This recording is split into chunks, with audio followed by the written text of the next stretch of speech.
हर खबर पर होगी आपकी पकड़। डाउनलोड कीजिए एबीपी लाइव ऐप।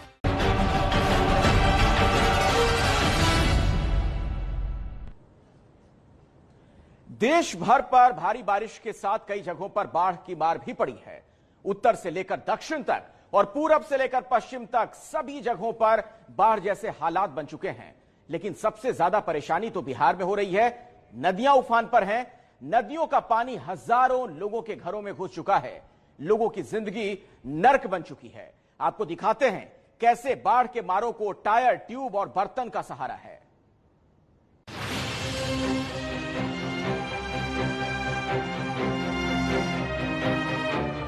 बीमार हो जाए तो अचानक बीमार हो जाएगा तो उसको ले जाना के लिए अपना स्पेशल नाव करना पड़ेगा, सब चीज करना पड़ेगा तब जाएगा।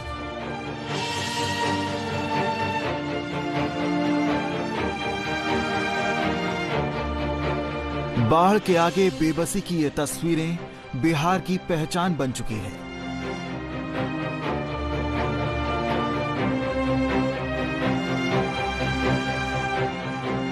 बिहार के अलग अलग हिस्सों में सैलाब के बीच से संघर्ष की ऐसी ही तस्वीरें सामने आ रही हैं, जो सिस्टम पर सवाल खड़े करती हैं।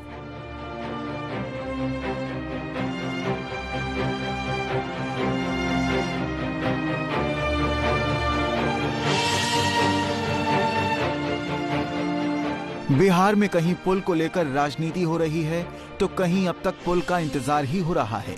बाढ़ की वजह से परेशानियों से घिरे लोगों की कहानी दिखाने आज आपको बिहार के भागलपुर ले चलते हैं। भागलपुर की पहचान तो गंगा नदी से है, लेकिन भागलपुर को कोसी का सितम भी झेलना पड़ता है। कोसी के पानी से घिरा ऐसा ही गांव है लुकमानपुर।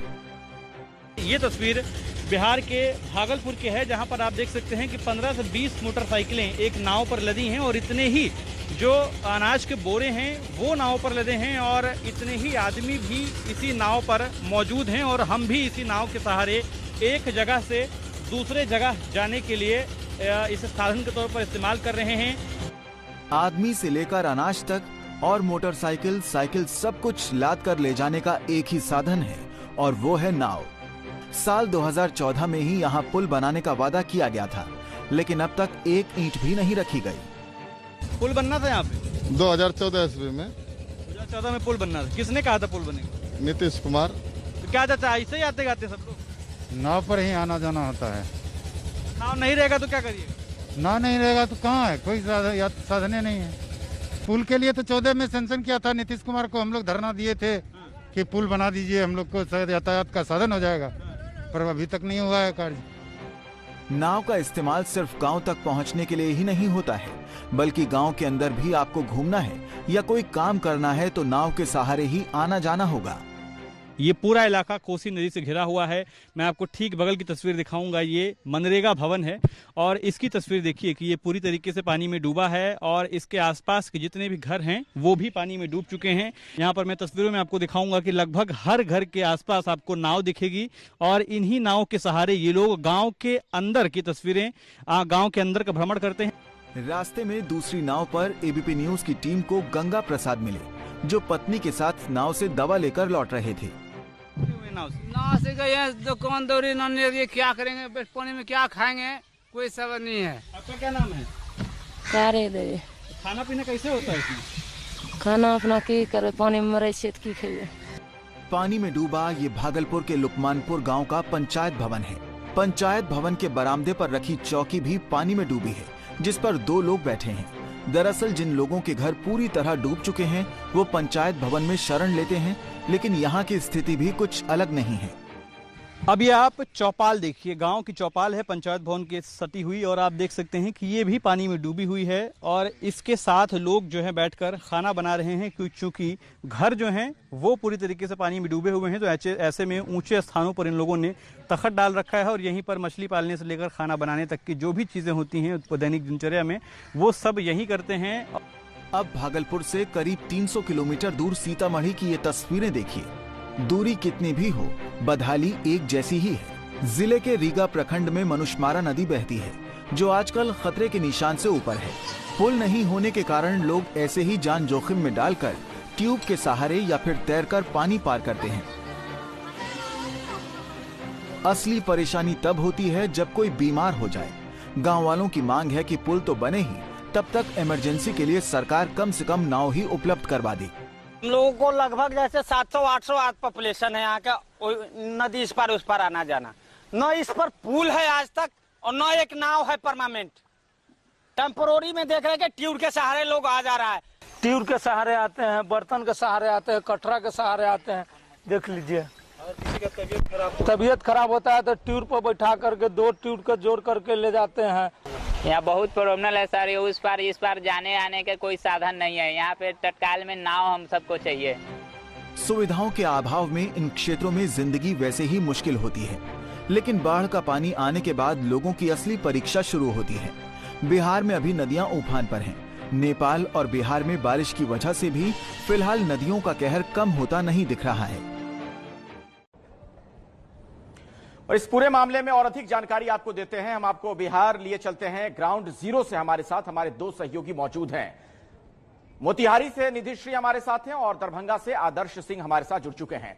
पहले निधि, मैं आपके पास ही आना चाहूंगा और जरा ये बताइए कि मोतिहारी में क्या हालात हैं इस वक्त, क्या स्थिति है?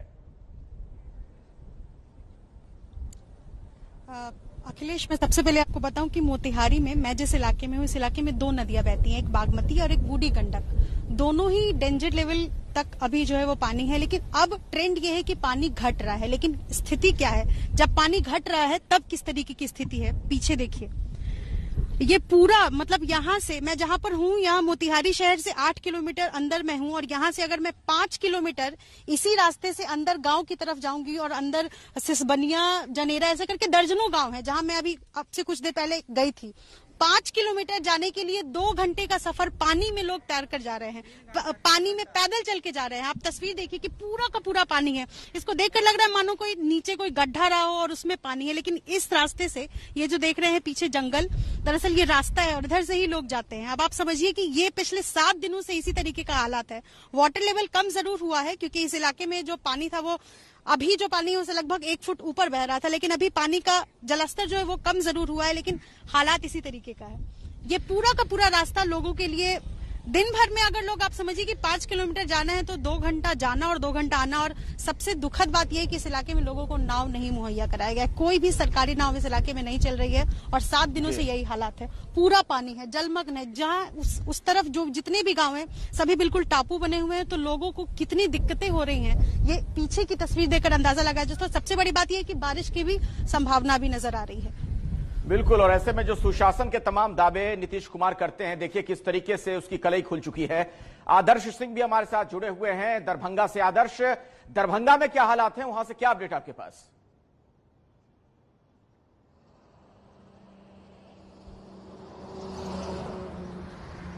अखिलेश, दरभंगा के हालात खराब हैं और दरभंगा ही नहीं, इसके आसपास के जितने भी जिले हैं, चाहे वो मैं मधुबनी की बात करूं, सुपौल की बात करूं, उसके आसपास के भी जिलों की बात करूं, तो वहां पर कोसी नदी और उसकी जो छोटी नदियां हैं, कमला बालान नदी है, दूसरी नदियां जो हैं उनका प्रकोप जारी है। और बड़ी बात यह है कि जैसा हम लोग भी दिखा रहे हैं लगातार रिपोर्ट्स में, पिछले कई दिनों से मैं बिहार के अलग अलग हिस्सों में हूं और लगातार हम ये देख रहे हैं कि बाढ़ से बचने का कोई इंतजाम नहीं है। हम जिन जिन लोगों के पास जा रहे हैं उनका सिर्फ एक कहना है कि भैया बाढ़ हर बार आती है, हर साल इसी समय पर आती है। नीतीश जी हर बार ये दावा करते हैं कि हम बाढ़ से लड़ने के लिए, बचने के लिए, लोगों को सुरक्षित रखने के लिए इंतजाम करेंगे। लेकिन यकीन मानिए अखिलेश कि हम जिन जिन इलाकों में गए हैं, जिन जिन जिलों में गए हैं, हमें एक भी ऐसी तैयारी नजर नहीं आई है, न बाढ़ से पहले उसे बचाने के लिए और ना ही बाढ़ आने के बाद उन लोगों को सुरक्षित रखने के लिए। ना तो उन्हें रेस्क्यू के लिए कोई जिम्मेदारी दी गई है किसी अधिकारी को, ना कोई अधिकारी भ्रमण करने आता है, ना कोई राहत सामग्री दी जाती है और ना ही बाढ़ से बचने के क्या उपाय हैं, बाढ़ से कैसे बचाया जाए, इसकी तैयारी की जाती है। छोटी नदियां हैं वो आमतौर पर जो मौसम की चेतावनी होती है उसके हिस्से में भी नहीं आती हैं। जैसे कमला बालान नदी की मैं बात करूं तो दरभंगा के ही अलग अलग हिस्सों में कई छोटे बड़े बांध जो हैं वो टूट गए हैं। 7-8 गांव के छोटे छोटे कुनबों में पानी घुसना शुरू हो चुका है। लेकिन चूंकि मौसम विभाग की भी चेतावनी छोटी नदियों को लेकर नहीं आती है और ऐसे में जो गांव होते हैं वो डूब जाते हैं। और हैरानी की बात यह है कि 6 महीने बाद चुनाव है और इस चुनाव के दौर में भी कोरोना का संकट है और इस संकट में भी ना तो कोई अधिकारी और ना ही कोई नेता इन लोगों को देखने आता है। जब हम एबीपी न्यूज की टीम वहां पर पहुंचती है तो वो लोग बेबस दिखाई देते हैं। कहते हैं कि साहब हम 5-5 साल इंतजार करते हैं, हर साल इंतजार करते हैं कि भैया बाढ़ आएगी, बाढ़ से पहले कोई तैयारी, कोई मदद, कोई राहत कुछ तो मिले, लेकिन हर बार का हाल जानने के बाद भी ना तो कोई अधिकारी आता है। बिल्कुल, और देखिए ये बात बहुत हैरान करती है, जो बात आप कह रहे हैं ना आदर्श, कि हर साल इस तरीके के हालात बनते हैं, इसके बावजूद आप देखिए सरकार वहां पर ऐसा लग रहा है कि है ही नहीं, लोगों को उनके हाल पर छोड़ दिया गया है। निधि, आपकी एक रिपोर्ट हमने देखी, उसमें तो कुछ शख्स ये कह रहे थे कि हमें सरकार कुछ ना दे, बस एक नाव दे दे ताकि हम उस पानी को पार कर पाए। नाव तक मुहैया नहीं करवा पा रही है सरकार, नीतीश सरकार। जाहिर सी बात है अखिलेश, जैसा सहयोगी आदर्श बता रहे थे कि छोटी जो नदियां हैं उनको लेकर सरकार अलर्ट नहीं करती है। अक्सर जब हम कोई खबरें देखते हैं तो उसमें छोटी नदियां किन किन इलाकों से गुजरती है इसका लोगों को आमतौर पर अपडेट नहीं मिल पाता है, और ये एक बड़ी वजह है, क्योंकि बड़ी नदियां जिन इलाकों से गुजरती हैं उसका लोगों को अपडेट मिल गया। अब छोटी नदियां का अपडेट अगर नहीं मिलेगा तो लोगों को आइडिया नहीं लग पाएगा कि उनके इलाके में पानी रात भर अगर इसी तरीके से बारिश होती रही तो सुबह होकर उनके घर के बाहर पानी आ जाता है। और नाव मुहैया कराना, ये तो आमतौर पर जुलाई के महीने से ही सरकार को तैयारी कर लेनी चाहिए, क्योंकि बाढ़ जो है वो बिहार के लिए कोई नई बात नहीं है। ऐसा नहीं है कि इस साल ही बाढ़ आया और अगले साल नहीं आएगी, तो बाढ़ हर साल ही आती है। इसलिए सबसे बड़ी बात यह है, सबसे बड़ी मुस्तैदी की बात यह है कि सरकार को एक नाव मुहैया कराना चाहिए। अब जैसे इसी इलाके में आप देखिए कि पीछे पूरा पानी, कहीं भी आपको नाव नजर नहीं है, सिर्फ एक प्राइवेट नाव है अखिलेश इस इलाके में जो चल रही है। अब एक प्राइवेट नाव जहां पर 1 दर्जन गांव हो और पूरा गांव बाढ़ प्रभावित हो, उन दर्जन भर गांव में आप समझिए कि हजारों आबादी है, एक नाव से कितने दिन भर में अप डाउन करेंगे। और मैं खुद एक नाव जो इस इलाके में चल रही है वहां पर मैंने शख्स से पूछा तो उसने कहा कि भाई हम प्रेग्नेंट लेडीज को या जो बीमार है जिसको जरूरत है उसको नाव से लेकर जाएंगे या आम आदमी को लेकर जाएंगे। तो क्या आम आदमी के पास तकलीफ नहीं है? इसको लेकर के सरकार को सबसे पहले ध्यान देना होगा। और ये तो सबसे बड़ी बात यह है कि 3 महीने में जब चुनाव होना है, चुनाव की तैयारियां पूरी हो चुकी हैं और ऐसे में बाढ़ को लेकर अगर सरकार ने कमर नहीं कसा है तो ये बेहद दुखद बात है। और देखिए, इसे सुशासन तो हम क्या कहेंगे, कुशासन जरूर कह सकते हैं। आदर्श, जरा ये बताइए, कई गांव का आपने दौरा किया, कई लोगों से आपने बातचीत की है, कुछ जगह हमने देखा कि कई कई दिनों से लोग फंसे हुए हैं, जो ऊंची जगहों पर पलायन कर चुके हैं अपने घर बार को छोड़कर। क्या उन्हें खाने पीने तक की चीजें नहीं दे पा रही है सरकार?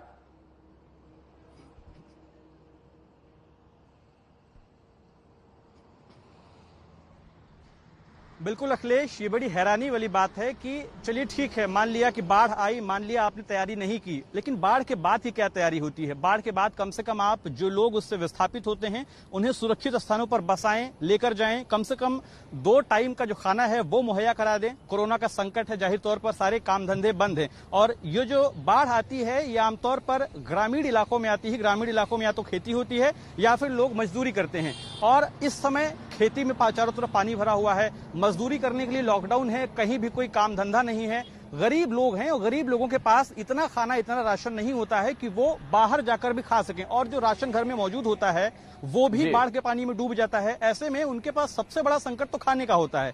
हम जिन जिन इलाकों में जा रहे हैं वहां पर जो लोग खुद से विस्थापित हुए हैं वो अपने, यकीन मानिए कि अपने सर के ऊपर उन्होंने पन्नियां तान रखी हैं, यानी अगर तेज हवा भी आए अखिलेश तो वो पन्नियां उड़ जाएंगी। ऐसे में आप अंदाजा लगाइए कि हम जब उनसे पूछते हैं कि भैया आपने कुछ खाया है सुबह से, तो वो कहते हैं कि हमने खिचड़ी खाई थी, वो स्कूल में मिली थी। अब आप सोचिए कि इस स्थिति में पूरा परिवार लेकर बिहार के दर्जनों गांवों के अलग अलग हिस्सों के लोग, बिल्कुल आदर्श, और ऐसे में तो लोग सवाल पूछेंगे कि बिहार में जो जेडीयू और बीजेपी की सरकार है वो कर क्या रही है। दावे तमाम किए जाते हैं, लेकिन हकीकत जरा देखिए क्या है। बिहार के गोपालगंज का अगर हम बात कर लें तो ये यहां का एक बड़ा हिस्सा हर साल बाढ़ की मार झेलता है, लेकिन प्रशासन ने निचले इलाकों में रहने वाले लोगों के लिए अब तक कोई ठोस कदम नहीं उठाया। हमारी संवाददाता निधि श्री झा की एक रिपोर्ट आप देखिए और समझिए कि कैसे बाढ़ के बीच लोग जिंदगी की जंग लड़ रहे हैं। बाढ़ के पानी में शिक्षा के मंदिर से लेकर भगवान का घर तक डूबा हुआ है। सड़कें समंदर बनी हुई हैं, पुल डूबा है और पुलिया तो ध्वस्त ही हो गई। बाढ़ से बर्बादी की तस्वीरें बिहार के उसी गोपालगंज की हैं, जहां गंडक नदी पर पुल का हिस्सा टूटने से सियासत गरमाई हुई है। यहाँ गंडक नदी का जलस्तर बढ़ने से लोगों के घरों में पानी भी भर गया है। आलम यह है कि सैलाब का पानी कंधे तक पहुंच गया है और लोगों को इसी तरह पानी की मझधारा से होकर गुजरना पड़ रहा है।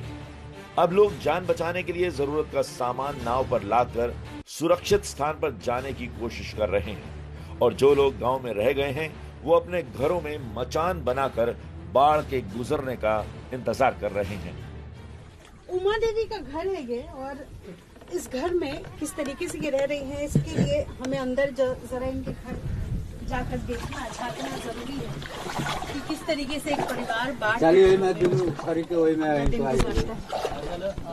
नीचे दलदल है। और मैं अपने कैमरा पर्सन विशाल राय से कहूंगी कि जरा संभल कर आए, क्योंकि इधर जो है वो पूरा दलदल, पानी कम है लेकिन दलदल है। ये एक तस्वीर मुझे दिखाई दी है जिसको कहते हैं कि खाना और पीना। यही है। ये खाना पीना इनका कैसे हो रहा होगा ये आप समझ सकते हैं।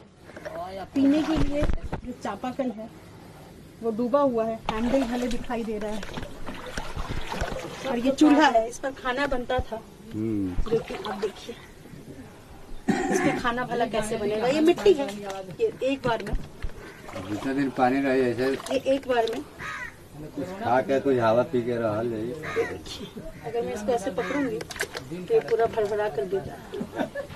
बारिश और बाढ़ की त्रासदी के बीच पेट पालना एक बड़ी मुसीबत है। लोग जैसे तैसे चूड़ा खाकर और गंदा पानी पीकर अपना गुजारा कर रहे हैं। एक तरफ जहां खाने का सारा सामान गीला हो चुका है, तो वहीं पानी के बीच रहने से सांप बिच्छू का डर भी बना रहता है। ये तो गलबार जो खाने पीने का सामान था वो भीग गया है। हाँ? खाने पीने का सामान भीग गया है तो उन्हें सुखला फेंक दिए हैं ले जाके। देखिए आप इसको ऐसे समझिए कि ये जो दो परिवार है, यहाँ पर दो परिवार है और दो घर है। अब इन दोनों परिवार ने घर के बाकी जो छोटे सदस्य हैं उनको दूसरी जगह ऊंची जगह पर भेज दिया है। लेकिन कहते हैं ना कि जो बड़ा सदस्य होता है वो परिवार का पिलर होता है, तो घर को भी बांध कर रखना है और घर से बाकी सामान का भी, क्योंकि सारा सामान ये लोग यहाँ से लेकर जा नहीं सकते हैं, तो बाकी सामान की भी देखरेख करनी है। तो इसलिए जो थोड़ा बहुत सामान बच गया है उसको यहीं पर रखकर ये जो परिवार है यहीं रहते हैं। देखते हैं उसी के लिए हम लोग रहते हैं, नहीं तो हम भी। ये बताइए हर साल ऐसे ही होता है बाढ़ में? हर साल कहाँ होता है? हर साल ऐसे ही रहती है। इतना ज्यादा पानी है, 4 साल 3 साल पर आया है। 4 साल पर इतना नहीं आता था, थोड़ा कम आता था। पानी कितने महीने पानी में रहती है? 4 महीने। उत्तर बिहार में बाढ़ कोई नई चीज नहीं है। हर साल लगभग 4 महीने तक लोग इसी तरह पानी के अथाह समंदर के बीच जिंदगी की लड़ाई लड़ते हैं, लेकिन अब तक सरकार इस समस्या का कोई भी स्थायी समाधान नहीं निकाल पाई है। पूर्वोत्तर के राज्य असम में भी बाढ़ से हालात बहुत खराब हैं, या यूं कहें कि हालात भयानक हो चुके हैं। असम की जो तस्वीरें आई हैं, ताजा तस्वीरें आप जरा देखिए। मोरी गांव में इस वक्त बाढ़ की वजह से हालात बद से बदतर हो चले हैं। आने जाने के लिए लोग किस तरीके से वहां टेम्पररी नाव बना रहे हैं केले के तनों से, वो भी आप देखेंगे। असम के 27 जिले इस वक्त बाढ़ की चपेट में हैं। नदियां बर्बादी वाले पानी के साथ घरों को तबाह कर रही हैं। ये आप देखिए रिहायशी इलाका है, लोगों के घर बार किस तरीके से जलमग्न हैं। पूरा का पूरा गांव डूब चुका है। और ये देखिए केले के तनों को बांधकर लोग किस तरीके से आने जाने के लिए एक नाव के तौर पर उसका इस्तेमाल कर रहे हैं। प्रशासन की तरफ से मदद की हर मुमकिन कोशिश की जा रही है, लेकिन हालात बद से बदतर होते जा रहे हैं। ब्रह्मपुत्र नदी की उफान के आगे असम का प्रशासन पूरी तरीके से बेबस नजर आ रहा है। असम में बाढ़ का कहर। 33 में से 27 जिले बाढ़ की चपेट में। 40 लाख लोग बेघर। ये आंकड़ा बताता है कि पूर्वोत्तर के इस राज्य में ब्रह्मपुत्र और उसकी सहायक नदियों ने किस कदर तबाही मचाई है। 22 मई से असम बाढ़ की इस विभीषिका को झेलने को मजबूर है। आंकड़ों के बाद अब जरा इन तस्वीरों को देखिए। तस्वीरें असम के चिरांग जिले की हैं, जहां पूरा का पूरा गांव बाढ़ की चपेट में है। गांव में ऐसा लग रहा है मानो समुद्र में घिरा टापू हो। इंसान बाढ़ की मार से बेहाल है तो जानवर भूख से तड़प रहे हैं। एनडीआरएफ के लोग देवदूत की तरह इनकी मदद कर रहे हैं। असम में राहत और बचाव के लिए एनडीआरएफ की 12 टीमों को तैनात किया गया है। जहां एनडीआरएफ की टीमें मदद के लिए नहीं पहुंच पाई हैं, वहां लोग खुद जुगाड़ू नाव से जान बचाने की कोशिश कर रहे हैं। असम के सीएम सर्बानंद सोनोवाल ने बाढ़ प्रभावित कुछ इलाकों का दौरा कर लोगों को मदद का भरोसा दिया है। असम में बाढ़ अब तक 71 इंसानों और 76 जानवरों की जान ले चुकी है। 50,000 लोग अपने घरों को छोड़कर राहत कैंपों में रहने के लिए मजबूर हैं। इसके साथ ही 1 लाख हेक्टेयर में खड़ी फसल भी बर्बाद हो गई है। तो कुदरत की मार के आगे इंसान पूरी तरीके से लाचार है।